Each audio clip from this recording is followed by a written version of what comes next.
Hello everyone, कैसे हैं आप। आज हम लोग पढ़ेंगे डायमेंशंस, कंपोनेंट्स या फिर टाइप्स ऑफ बिजनेस एनवायरनमेंट।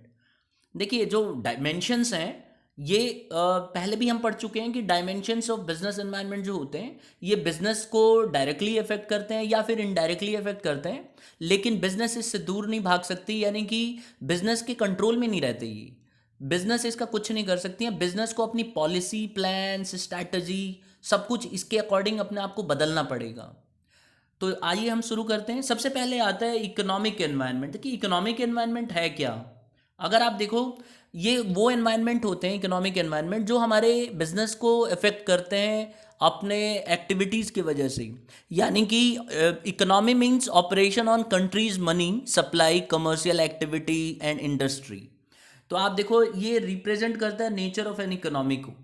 इसके वजह से हमारी इंडस्ट्री इफेक्ट होती हैं, कंपनियां इफेक्ट होती हैं, बिजनेस ऑर्गेनाइजेशंस इफेक्ट होते हैं, इसके पॉलिसी सिस्टम्स आप देखोगे इफेक्ट होते हैं। और कोई भी बिजनेस एक्टिविटी अगर चल रही होगी तो इससे डायरेक्टली या इनडायरेक्टली सीधा सीधा इफेक्ट होगी। जानने के लिए समझते हैं कैसे। जैसे आप देख सकते हो, रेट ऑफ इंटरेस्ट, ये रहा रेट ऑफ इंटरेस्ट। इसके वजह से क्या होता है कि बिजनेस डायरेक्टली इनडायरेक्टली इफेक्ट होती है। जैसे अगर मान लीजिए, जो बैंक्स हैं, अगर आप रेट ऑफ इंटरेस्ट में अगर बैंक्स चेंजेस लाएंगे तो इसके वजह से बहुत इफेक्ट होता है। अगर मान लीजिए रेट ऑफ इंटरेस्ट कम कर देते हैं बैंक्स, तो उससे क्या फर्क पड़ेगा, लोग ज़्यादा लोन लेने लगेंगे और अपने बड़े बड़े इन्वेस्टमेंट में पैसा लगाएंगे। जैसे होम लोन लेना शुरू कर देंगे, घर लेंगे। और जो घर बनाने से रिलेटेड काम करते हैं या जो इस तरह के बिजनेस में हैं वो और अपने बिजनेस को और बढ़ाएंगे। इसी तरह से इन्फ्लेशन रेट भी आप देखोगे, इन्फ्लेशन रेट से ये वो रेट होता है। इन्फ्लेशन रेट का मतलब होता है कि जो हमारे खर्चा करने का जो तरीका है उसमें बढ़ना, यानी कि गुड्स की अगर कॉस्ट बढ़ जाए तो उसको हम इन्फ्लेशन रेट बोलते हैं। आप देखोगे कई सामान ऐसे हैं जो आज से 10 साल पहले इसके आधे रेट में थे, आज उसका रेट डबल हो गया है। तो इसके वजह से भी फर्क आता है। और changes in the income of people, लोगों की जो कमाई है अगर वो घट जाए तो उससे भी बिजनेस बहुत ज़्यादा अफेक्टेड होते हैं। अभी आप देख रहे हैं कोरोना वायरस चल रहा है, तो इसके वजह से क्या हो रहा है, लोगों की कमाई रुक गई है। तो बिजनेस सभी अफेक्टेड होंगे इसकी वजह से आने वाले टाइम में, लॉन्ग रन में। इसी तरह से मॉनेटरी पॉलिसी, जो सरकार पैसे लगाती है, पैसे कहाँ लगा रही है, इसकी वजह से भी बिजनेस में इफेक्ट आएगा, सीधा डायरेक्ट या इनडायरेक्ट। प्राइस लेवल की वजह से भी चेंजेस आएंगे। तो ये जो जितना भी हम देख रहे हैं इकोनॉमिक एनवायरनमेंट, वो एनवायरनमेंट होता है जिसके वजह से बिजनेस डायरेक्टली या इनडायरेक्टली इफेक्ट होते ही होते हैं। और इसके अंदर मनी से रिलेटेड, रेट से रिलेटेड, इन्फ्लेशन से रिलेटेड, ये सब एक्टिविटीज इन्वॉल्व होती हैं। एग्जाम्पल से और अच्छे से क्लियर होगा अगर हम ये सारे एग्जाम्पल समझ लें। तो देखिए, इसमें सबसे पहले आता है first one, decline in tax rate raises the disposable income of people leading to increase in demand for products. कह रहा है कि अगर हम टैक्स के रेट्स में कम कर दें तो जो डिस्पोजेबल इनकम होती है, देखिए डिस्पोजेबल इनकम होती क्या है, ये वो नेट इनकम है जो टैक्स देने के बाद, इनकम टैक्स जिस पर्सन का जो भी टैक्स होगा उसको हटाने के बाद जो पैसा बचता है उसको हम डिस्पोजेबल इनकम बोलते हैं। यानी कि इनकम लेफ्ट आफ्टर टैक्स। तो अगर हम जो भी उसकी इनकम होगी, अगर हम उसके इनकम में टैक्स को कम कर दें तो उसको हम डिस्पोजेबल इनकम बोलते हैं। तो एक बार फिर से समझते हैं कि अगर टैक्स का रेट कम कर दिया जाए, टैक्स रेट जो रेज करते हैं गवर्नमेंट ऑफ इंडिया, उसको अगर कम कर दे तो लोगों की डिस्पोजेबल इनकम बढ़ जाएगी। और इसकी वजह से क्या होगा, लोग डिमांड करने लगेंगे प्रोडक्ट्स की, because they will have lot of money to invest. और खर्च करने के लिए उनके पास पैसा हो जाएगा। तो इससे क्या होगा, डिमांड बढ़ेगी तो कंपनियों की सेल बढ़ेगी। और आप समझ सकते हैं, तो इससे बिजनेस डायरेक्टली इनडायरेक्टली इफेक्ट हो रही हैं। दूसरा आ जाता है राइज इन इन्फ्लेशन। अगर आप देखो, इन्फ्लेशन क्या है, रेट में बढ़ना, सामान के दाम में बढ़ोतरी होनी। तो अगर आप देखोगे राइज होगा इन्फ्लेशन में, तो इससे क्या होगा, कॉस्ट ऑफ रॉ मटेरियल बढ़ेगा, मशीन का दाम बढ़ेगा, वेजेस और पेमेंट और सैलरी ये सब बढ़ेंगे। यानी कि कंपनियों को अपने एम्प्लॉयज़ की सैलरी और वर्कर्स की वेजेस वगैरह बढ़ाने पड़ेंगे। तो इससे बिजनेस डायरेक्टली इफेक्ट होगी। तो ये एक तरीका है जिसकी वजह से बिजनेस अफेक्टेड हो रही है। तो बिजनेस को अपने पॉलिसी में बदलाव करना पड़ेगा। इसी तरह से आप देख रहे हैं demonetisation of implemented by RBI. आप देखो, डीमोनेटाइजेशन में क्या हुआ कि आरबीआई, आपको याद ही होगा कि आरबीआई ने क्या किया था, जो कुछ पैसे थे यानी कि 500 रुपीज़ के नोट और 1000 के नोट, इनमें चेंजेस लाए थे, यानी कि वो करेंसी जीरो हो गई थी, बस एक कागज़ का टुकड़ा रह गया था। तो इसके वजह से क्या हुआ था, बिजनेस जो है डायरेक्टली अफेक्ट हो गई थी। कैसे? लोग जब वो रुपए नहीं चलते थे तो बिजनेस ट्रांजैक्शन नहीं कर पाएंगे और 1-2 महीने तक काफ़ी प्रॉब्लम हुई हर एक बिजनेस ऑर्गेनाइजेशन को। तो ऐसे सिचुएशन में ऐसे जो डिसीजंस होते हैं उससे डायरेक्टली बिजनेस अफेक्टेड होती है। इसी तरह से changes in economic and physical policies have encouraged NRI and foreign investors to invest in India. Physical policy आप देखोगे क्या होता है, फिजिकल पॉलिसी अगर हम देखें, फिजिकल पॉलिसी है क्या, ये रहा फिजिकल पॉलिसी। फिजिकल पॉलिसी होता है यूज ऑफ गवर्नमेंट रेवेन्यू, यानी कि गवर्नमेंट का जो टैक्स होता है वो कैसे गवर्नमेंट इस्तेमाल कर रही है और अपने स्पेंडिंग कहाँ कर रही है कंट्री के इकोनॉमी को इन्फ्लुएंस करने के लिए। अगर अच्छे ढंग से करेगी तो जो एनआरआई हैं, बाहर के जो लोग हैं, नॉन रेजिडेंट इंडियंस हैं, वो यहाँ पे आते हैं और अपना पैसा लगाना शुरू कर देते हैं। तो आप देख रहे हो करंट जो गवर्नमेंट है इसमें बार बार प्रेसिडेंट, जो हमारे प्राइम मिनिस्टर हैं, ये भी विजिट करते रहते हैं फॉरेन कंट्रीज़ में और एनआरआई से रिक्वेस्ट करते हैं कि आइए आप पैसा हमारे कंट्री में लगाइए जिससे कि हमारी कंट्री और अच्छे से ग्रो करे। तो ये फिजिकल पॉलिसी में बदलाव करने से ऐसा होता है। और फिर लास्ट आप देखोगे make in India was last में, देखो make in India launch for job creation and skill enhancement. तो अगर आप देखोगे मेक इन इंडिया जो है ये वाली, इससे क्या हुआ, जॉब क्रिएशन हुआ। और ये इसमें ये गवर्नमेंट ने करा है मेक इन इंडिया में कि बाहर के जो कंपनियां हैं जिनसे हम प्रोडक्ट इंपोर्ट करते थे उनको बोला गया है कि आप आइए इंडिया के अंदर ही बनाइए, हम सारी फैसिलिटी देंगे। इससे क्या होगा, हमारे एम्प्लॉयज़ यानी कि वर्कर्स, लेबर्स, ये सब जो है इनको एम्प्लॉयमेंट मिलेगा और ये लोग काम करेंगे और स्किल भी इनका डेवलप होगा। तो ये जितने भी हम देख रहे हैं ये सब इकोनॉमिक एनवायरनमेंट है जिसके ऊपर बिजनेस का कोई कंट्रोल नहीं है, लेकिन बिजनेस अपनी प्लान्स वगैरह जो है बिजनेस को चेंज करना पड़ेगा इसको प्राप्त करने के लिए। और एक चीज़ और याद रखना है, इससे डायरेक्टली बिजनेस इफेक्ट होगी या इनडायरेक्टली इफेक्ट होगी। इससे बिजनेस की इंक्रीजिंग जो अर्निंग पावर है वो या तो बढ़ेगी या घटेगी, इस तरह से इफेक्ट होगी। तो हमेशा कोई भी क्वेश्चन पूछता है कि इकोनॉमिक एनवायरनमेंट, तो ये टर्म्स आपको याद रखना है, जैसे rate of interest, inflation rate, income, monetary policy, जो भी इकोनॉमिक से रिलेटेड टर्म्स हैं ये इसमें डायरेक्टली हम पहचान लेंगे कि ये बिजनेस एनवायरनमेंट है, इकोनॉमिक एनवायरनमेंट है। दूसरा आ जाता है हमारा, आप देखो सेकंड नंबर पे आता है हमारा सोशल एनवायरनमेंट। सोशल एनवायरनमेंट क्या है, अगर आप देखेंगे नाम से ही क्लियर है, सोशल एनवायरनमेंट का मतलब है सोसाइटी से रिलेटेड। तो it includes various social forces such as customs, beliefs, literacy rates, educational levels, lifestyle, values. तो ये अगर आप देखोगे सोशल एनवायरनमेंट वो एनवायरनमेंट है जो सोसाइटी से रिलेट करता है। और आप देखोगे हर एक सोसाइटी के अंदर, हमारे इंडिया के अंदर लोगों के अपने अपने कस्टम्स हैं, अपने अपने विश्वास हैं, बिलीव्स हैं। लिटरेसी रेट भी बड़ा इफेक्ट करता है, ये भी सोसाइटी में ही आता है। एजुकेशनल लेवल लोगों का कैसा है, लाइफस्टाइल कैसी है, लोगों के अंदर वैल्यूज़ किस तरह के हैं, ये इफेक्ट करता है। तो कह रहा है कि changes in social environment affect organisation in long run. तो अगर हम देखें सोशल एनवायरनमेंट में जो चेंजेस आते हैं इसके वजह से बिजनेस डायरेक्टली या इनडायरेक्टली बहुत ज़्यादा अफेक्टेड होती है। कैसे होती है, अगर आप देखो एग्जाम्पल हम इसका एक डिस्कस करेंगे, इससे आपको क्लियर हो जाएगा कि कैसे होती।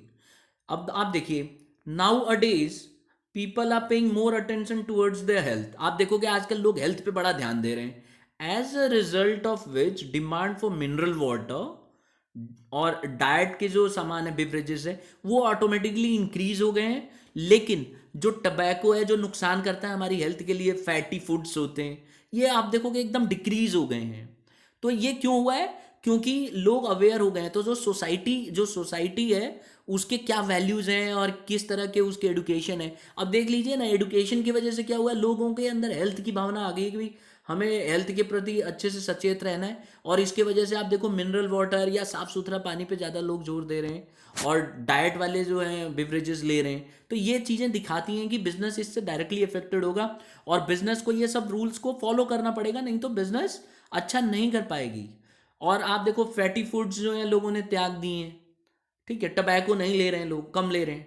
तो ये सब चीज़ें होती हैं। एग्जाम्पल से और हम देखिए कुछ एग्जाम्पल्स हैं जो अगर क्वेश्चन में पूछे जाते हैं तो इन्हीं में से कुछ ना कुछ पूछा जाएगा, इसको आपको रिलेट किया जाएगा। जैसे पहला है, बड़ा इंपॉर्टेंट है, festivals like Diwali, Eid, Christmas, ये क्या करते हैं, increase in demand for greeting card, sweets, gifts etcetera.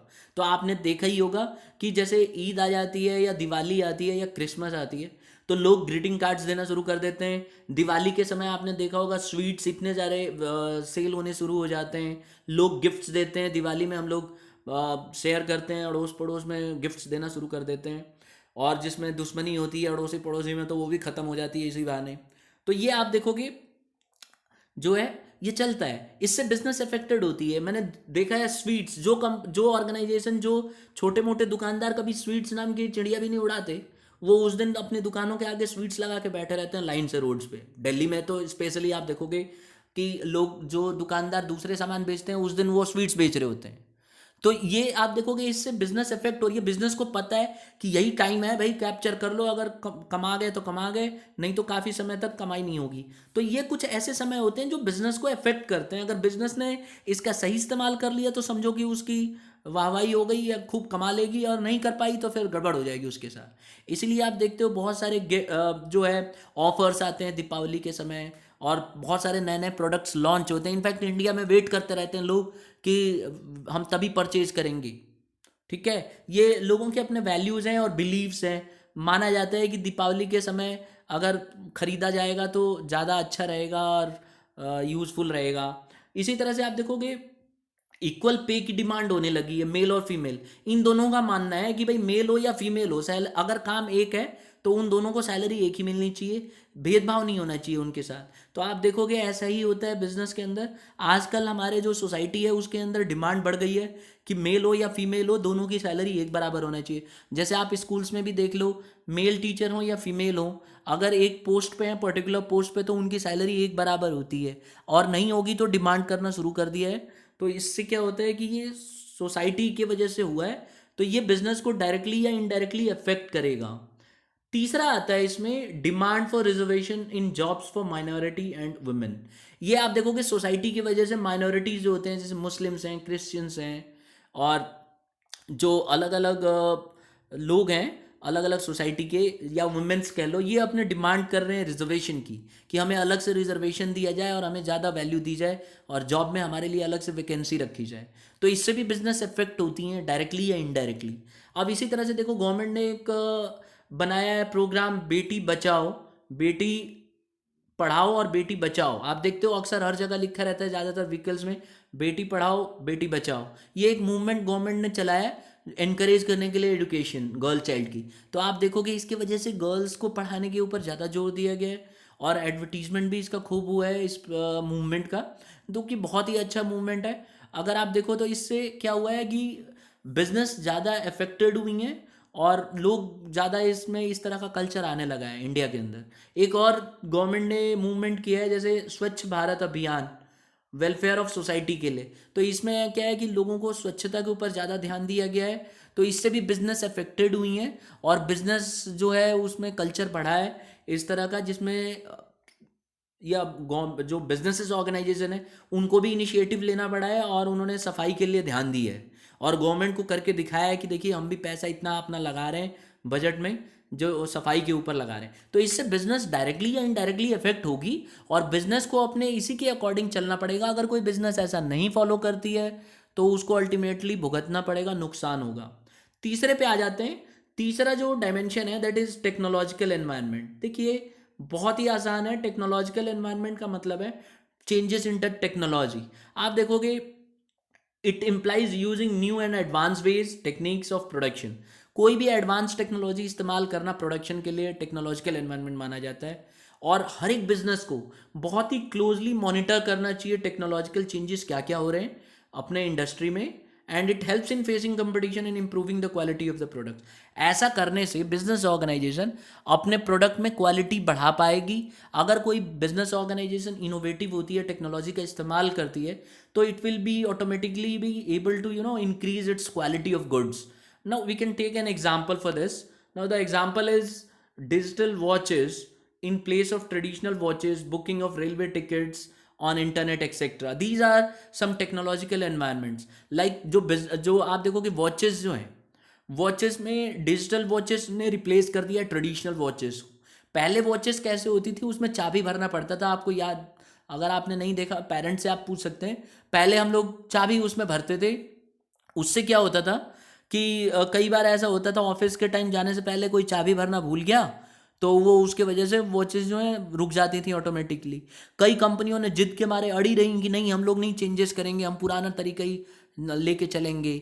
और उसके वजह से क्या हुआ कि वो घड़ियाँ इस्टेब्लिश ही नहीं कर पाई। और आप देखोगे HMT जो गवर्नमेंट कंपनी थी वो बंद करनी पड़ गई। क्यों? क्योंकि HMT ने बोला नहीं हम ट्रेडिशनल वॉचेस को ही चलाएंगे, क्या क्या फ़र्क पड़ता है, हमारी कंपनी तो खूब चली है।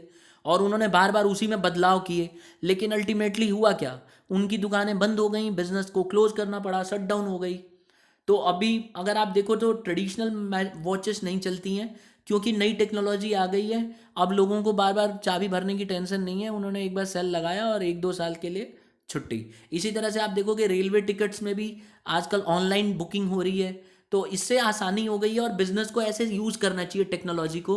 अगर कोई बिजनेस इसको यूज़ नहीं करती है या जो बदलाव आए हैं उसको फॉलो नहीं करती है, तो ultimately business will have to suffer, business को भुगतना पड़ेगा और लॉन्ग रन में बिजनेस पीछे रह जाएगी। एग्जाम्पल्स देखते हैं जो कि आप यूज़ करते आ रहे हो, आप देखोगे आपने इनमें से सबको यूज़ किया है ऑलमोस्ट। जैसे पेमेंट, आप देखिए example number 1, payment through E wallets and Paytm etcetera. आप देखो इनका कितना यूज़ हो गया है। तो ये इसके वजह से लोग जो हैं बहुत ही ज़्यादा यूज़फुल हो रहा है और लोग इसको यूज़ कर रहे हैं। जो कंपनी इसको यूज़ नहीं करेगी या जो कंपनी इसको इससे दूर भागेगी वो डायरेक्टली या इनडायरेक्टली अफेक्ट होगी। अभी देख लीजिए, अभी जो लॉकडाउन वाली सिचुएशन है, इसमें क्या हो रहा है कि जो अगर हम रिच सोसाइटी में जाएं तो लोग करेंसी में, अफवाह हो रही है कि करेंसी में कोरोना, लोग उसमें अपना जो है जानबूझ के उसमें थूक लगा दे रहे हैं जिससे कि लोगों को कोरोना फैले। ऐसे अफवाह है, it's not a real thing. या एक जो जगह केसेस आए हैं ऐसे, तो इससे क्या हुआ है, लोग जो अवेयर हैं वो पेटीएम और ई वैलेट का इस्तेमाल करते हैं मार्केट के अंदर भी, और काफ़ी कन्वीनियंट है और उनको ट्रैक रिकॉर्ड भी अपना ट्रैक करने में आसानी होती है। तो जो बिजनेस ऑर्गेनाइजेशन इनको अवेल कर रही है ये फैसिलिटी, उसको फ़ायदा हो रहा है, और जो नहीं इससे पीछे दूर भाग रहे हैं वो अल्टीमेटली सफ़र करेंगे। तो देखिए यही है टेक्नोलॉजिकल एनवायरनमेंट, जो बिजनेस इसको यूज़ नहीं करेगी वो सफ़र करेगी। दूसरा है change from fountain pen to ball pen. आप देखो फाउंटेन पेन का प्रचलन था पहले, आजकल बॉल पेन्स का ज़्यादा यूज़ हो रहा है, स्टूडेंट्स भी और हर जगह बिजनेस ऑर्गेनाइजेशन में भी यूज़ होता है। डीमैटेरियलाइजेशन, अगर आप देखो डीमैटेरियलाइजेशन क्या है, डीमैटेरियलाइजेशन ऑफ सिक्योरिटीज। सिक्योरिटीज होते हैं शेयर्स, डिबेंचर्स। तो जो शेयर्स होते हैं, डिबेंचर्स होते हैं, जो शेयर्स खरीदे जाते हैं, ये आजकल डीमैटेरियलाइजेशन हो गया, यानी कि डीमैट अकाउंट हो गया जिसमें इलेक्ट्रॉनिकली हम लोग ट्रांजैक्शंस कर सकते हैं। अगर आप देखो तो डीमैटेरियलाइजेशन क्या है, it is a process through which physical security such as share certificates are converted into electronic form. तो इसमें इलेक्ट्रॉनिक फॉर्म में हो जाता है, घर बैठे बैठे आप शेयर्स में खरीद बेच सकते हो। तो ये इसका फायदा है, जो कंपनियों ने ऐसा किया है उनको बेनिफिट हो रहा है। फिर एक केबल टीवी ने आप देखो डायरेक्टली रेडियो को अफेक्ट किया है। रेडियो पहले आप देखोगे लोग रेडियो सुना करते थे न्यूज़ के लिए और गाना होने के लिए। आजकल क्या हुआ है, केबल टीवी आ गई है तो लोग इससे दूर भाग गए हैं और अब आजकल ये यूज़ कर रहे हैं। मोबाइल फ़ोन्स आ गए हैं, आजकल लोग यूज़ ही नहीं कर रहे हैं। अब आप मोबाइल फ़ोन में भी बहुत सारे एग्जांपल्स ले सकते हो। पहले मोबाइल फ़ोन आया जिसमें हम सिर्फ बात कर सकते थे, बाद में उसमें क्या हुआ कि हमने गाना सुन सकते थे, एफएम चलने लग गया। उसके बाद क्या हुआ, टेक्नोलॉजिकल चेंजेस आए, उसमें आप देखो इंटरनेट चलने लग गया है। अब आजकल क्या हो गया, हर एक चीज़ हम फ़ोन के अंदर ही यूज़ कर लेते हैं।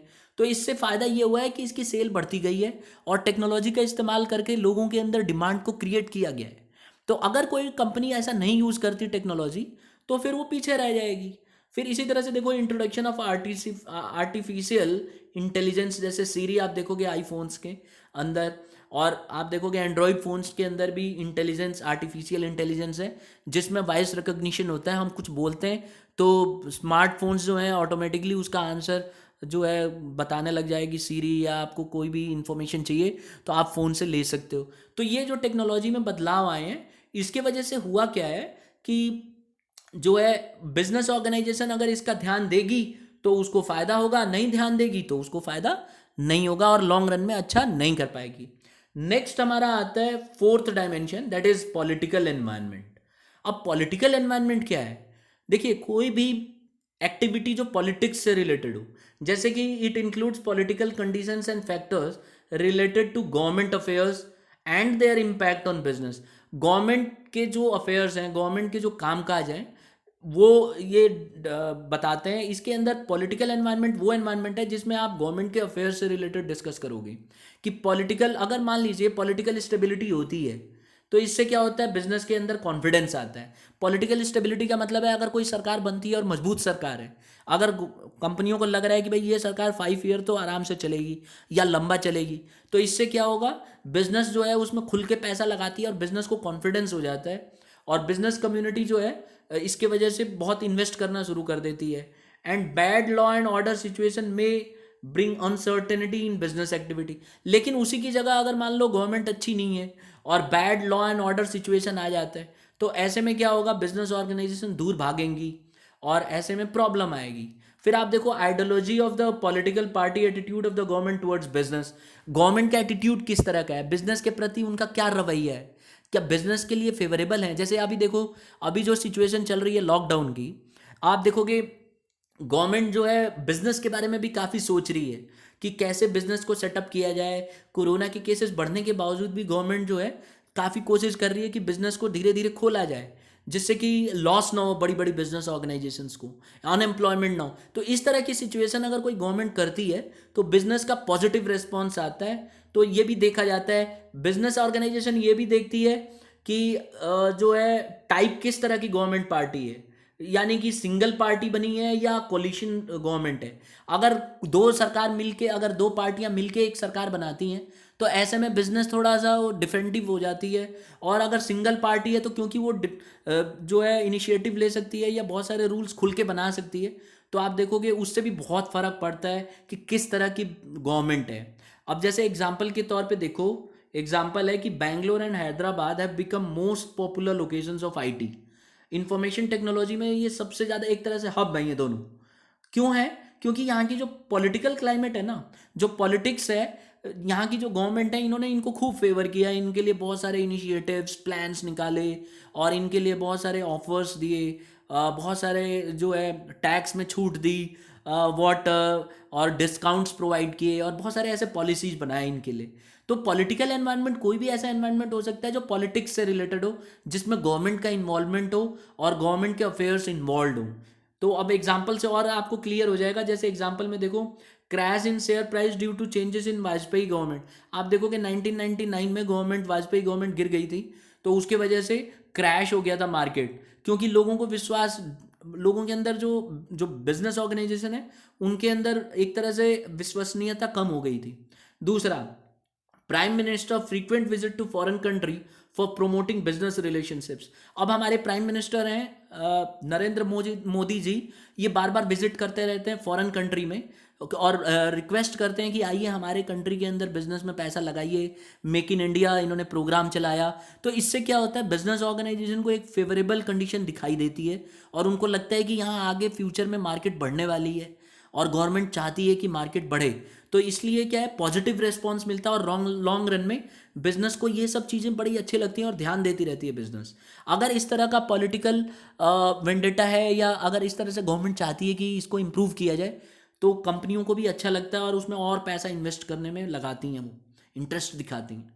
इसी तरह से देखो, Hyderabad have become IT hub due to political support, हमने डिस्कस कर लिया है, क्योंकि पॉलिटिकल सपोर्ट ज़्यादा है इसीलिए यहाँ पे जो है फेवरेबल कंडीशन है। इसी तरह से आप देखोगे एक और इसका example, compensation given by the government for acquiring property for building infrastructure like metro construction. अब देखो मेट्रो कंस्ट्रक्शन के लिए आपको पता है PPP के अंतर्गत इन्होंने प्राइवेट पार्टनरशिप करके और गवर्नमेंट ने क्या किया, मेट्रो के लिए कंस्ट्रक्शन के लिए जगह छोड़ दी है। तो इससे क्या होता है कि मेट्रो की वजह से लोग वहाँ पे कंफर्टेबल होते हैं और बिजनेस के अंदर जो है, बिजनेस ऑर्गेनाइजेशन के अंदर एम्प्लॉयज़ बहुत सारे भरमार हो जाती है और बिजनेस ऑर्गेनाइजेशन को कन्वीनियंट हो जाता है। तो ये ऐसा करने से, गवर्नमेंट ऐसे स्टेप्स जब लेती है तो कंपनियों के लिए फेवरेबल कंडीशन होती है और कंपनी चाहती हैं कि ऐसी जगह इस्टेब्लिश करें अपनी बिजनेस। और आप देखोगे जीएसटी के इंट्रोडक्शन से और वैट को हटा के, वैल्यू एडेड टैक्स को हटा के, और जीएसटी जो इंट्रोड्यूस किया है गवर्नमेंट ने, इससे भी बिजनेस में डायरेक्टली इनडायरेक्टली इफेक्ट हुई हैं और बिजनेस बहुत ही ज़्यादा फेवरेबल हो गई हैं। अब लास्ट हम डिस्कस करेंगे लीगल एनवायरनमेंट। देखिए लीगल एनवायरनमेंट क्या है। लीगल एनवायरनमेंट जो है ये लॉ एंड ऑर्डर, देखो ये it consist of law and legislation passed by the government administrators, government administrative orders, court judgments, decision of various commissions and agencies. अब अगर आप देखोगे ये आप सिंपल समझ लो कि इसमें कानून बनाया जाता है। कानून भी जो लॉ एंड ऑर्डर होता है ना, ये भी बिजनेस को डायरेक्टली इनडायरेक्टली अफेक्ट करता है। क्यों? क्योंकि जो कानून बन गया वो तो जितनी भी कंपनियां उस कंट्री के अंदर रह रही हैं उनको उस कानून को फॉलो करना पड़ेगा। जैसे आप देख लीजिए कि अभी जो गवर्नमेंट ऑर्डर्स देती है, कानून बनाती है कि लॉकडाउन के दौरान कोई भी कंपनी अपने वर्कर्स को बुला नहीं सकती, फोर्स नहीं कर सकती एम्प्लॉयज को काम कराने के लिए। तो सभी बिजनेस ऑर्गेनाइजेशन को क्या करना पड़ा है? बंद करना पड़ा अपनी बिजनेस, चाहते हुए भी। तो ऐसे में ये सॉरी डायरेक्ट आप देखोगे ये इफेक्ट होती है इससे बिजनेस ऑर्गेनाइजेशंस, डायरेक्टली या इनडायरेक्टली। एग्जाम्पल से हम और अच्छे से समझ सकते हैं। जैसे आप देखोगे एग्जाम्पल में यहाँ दिया हुआ है कि advertisement of alcoholic products is prohibited and it is compulsory to give statutory warning और एडवर्टीजमेंट्स ऑफ सिगरेट्स। तो आप देखोगे जो सुप्रीम कोर्ट है उसने ऑर्डर दिया कि आपको जो कभी भी अल्कोहल के जो प्रोडक्ट्स हैं इनको आप एडवर्टीजमेंट नहीं करोगे, और अगर करते हो तो इसमें प्रोहिबिशन लगाई गई है कि आपको वार्निंग देना पड़ेगा। और कोई भी इस तरह के प्रोडक्ट अगर आप बेचते हो तो उसके पैकेट के ऊपर आपको कम से कम एक पर्टिकुलर परसेंटेज जो है होना चाहिए जिसमें एडवर्टाइज करो आप कि ये नुकसान है हेल्थ के लिए। अब कोई भी और जो कंपनी है वो अपने प्रोडक्ट में ये क्यों लिखेगी कि आपके सेहत के लिए नुकसान है? कोई भी नहीं करना चाहेगा, क्योंकि लॉ है इसलिए करना पड़ रहा है। और इसके वजह से क्या होता है कि लोग डर जाते हैं और जो कॉन्शियस हैं लोग, जो हेल्थ कॉन्शियस हैं, वो खरीदना बंद कर देंगे और इस तरह की बुरी लतों को से दूर भागेंगे। एग्जाम्पल देखिए आप, जैसे कि supreme court issuing orders to seal unauthorised shops and constructions. Unauthorised shops और कंस्ट्रक्शंस जो भी हैं, दुकानें हैं और कंस्ट्रक्शंस हैं, इनको बंद करने के लिए सुप्रीम कोर्ट ने बोला है। तो इसके वजह से जो प्रॉपर्टी डीलर्स हैं जो अनऑथराइज्ड बना रहे थे उनको बंद करना पड़ा। तो जो प्रॉपर्टी से रिलेटेड जो बिजनेसेस ऑर्गेनाइजेशन है वो डायरेक्टली या इनडायरेक्टली इफेक्ट हुए। इसी तरह से law ensuring green dot for every vegetarian eatable products and red dot for non vegetarian products. आप देखोगे ऐसा लॉ है कि जो वेजिटेरियन प्रोडक्ट है उसमें ग्रीन डॉट होना चाहिए और नॉन वेजिटेरियन है उसमें रेड होना चाहिए। तो कंपनियों को ऐसा करना पड़ता है और ऐसा करना ही पड़ेगा उनको। ये जो है डायरेक्टली बिजनेस को अफेक्ट करेगी। और आप देखोगे कई लोग कॉन्शियस होते हैं कि भाई वो वेजिटेरियन सामान ही लेंगे, तो ये वो देखेंगे और तभी वो परचेज करेंगे।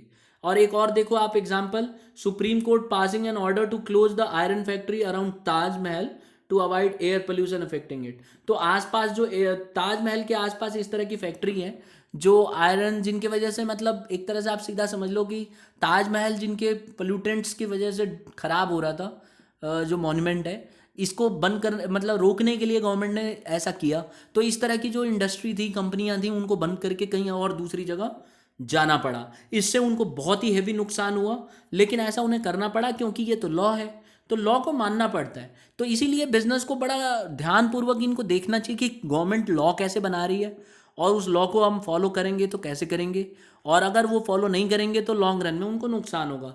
तो उसी के अकॉर्डिंग उनको अपनी प्लानिंग करना चाहिए और उसी तरह से उनको अपनी स्ट्रेटजी बनाना चाहिए।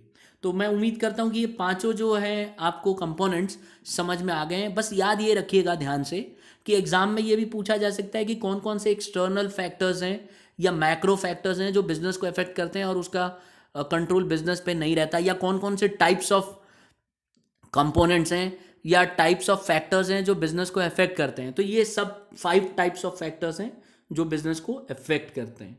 अब आखिरी में सबसे इम्पॉर्टेंट आपके लिए कुछ मैंने क्वेश्चंस यहाँ पे रखे हैं। आपको ये पांचों कमेंट बॉक्स में कमेंट करना है और देखना है, अपने आप का एनालाइज ज़रूर करें कि क्या आप इनके आंसर्स दे पाते हैं, है ना। और आप इससे बहुत ही आपको इजीली समझ में आ जाएगा कि आपको पीछे कंसेप्ट क्लियर हुआ कि नहीं। क्या क्या क्वेश्चन है एक बार डिस्कस कर लेते हैं। कि आइडेंटिफाई आपको करना है कि कौन सा डायमेंशन है, यानी कि इकोनॉमिक है, सोशल है, पॉलिटिकल है, या फिर आप देखो लीगल। ये जितने भी हम लोगों ने डिस्कस किए डायमेंशंस, आपको इसमें बताना है कि कौन कौन सा है। अब पहला वाला है, मैं इसके आंसर्स आपको डिस्कस इसमें कमेंट बॉक्स में लिखना है और देखता हूँ, मैं वेट करूँगा कि कैसे आप बता पाते हो कि नहीं। जैसे पहला है bank reducing interest rate, bank अगर इंटरेस्ट रेट में अपने चेंजेस लाएगा तो कौन सा डायमेंशन है। इसी तरह से increasing in number of workers में इंक्रीज करना, ये कौन सा है। Booking of air tickets through internet की मदद से अगर एयर टिकट्स करें। इसी तरह से अल्कोहल बेवरेजेस जो हैं प्रोहिबिटेड है एडवर्टाइज करने के लिए दूरदर्शन पे। आप देखोगे दूरदर्शन चैनल पे ये एडवर्टीजमेंट मना है, कोई नहीं कर सकता और कोई कंपनी एडवर्टाइज नहीं कर सकती। तो आप देख रहे हो ना कि बिजनेस इफेक्ट हो रही है, क्योंकि वो एडवर्टाइज नहीं कर सकती। दूरदर्शन ऐसा चैनल है जहाँ कॉमन पीपल देखते हैं, तो वहाँ वो एडवर्टीजमेंट कर ही नहीं पाएंगी। और इसी तरह से stable government has to build up confidence among the firms to invest in big projects. तो मैं कमेंट बॉक्स में वेट करूंगा कि आप कमेंट करें कि ये कौन कौन से डायमेंशंस हैं बिजनेस एनवायरनमेंट के। 5 डायमेंशंस हैं, वन बाय वन आप देखो कौन सा डायमेंशन किस में बताया गया है। I will be waiting for this. I hope आपको ये वीडियो पसंद आई होगी। अगर पसंद आई है तो लाइक ज़रूर कीजिए, शेयर कीजिए और सब्सक्राइब कीजिए, जिससे कि आपको upcoming videos time to time मिलती रहें। Thank you for listening and have a nice day.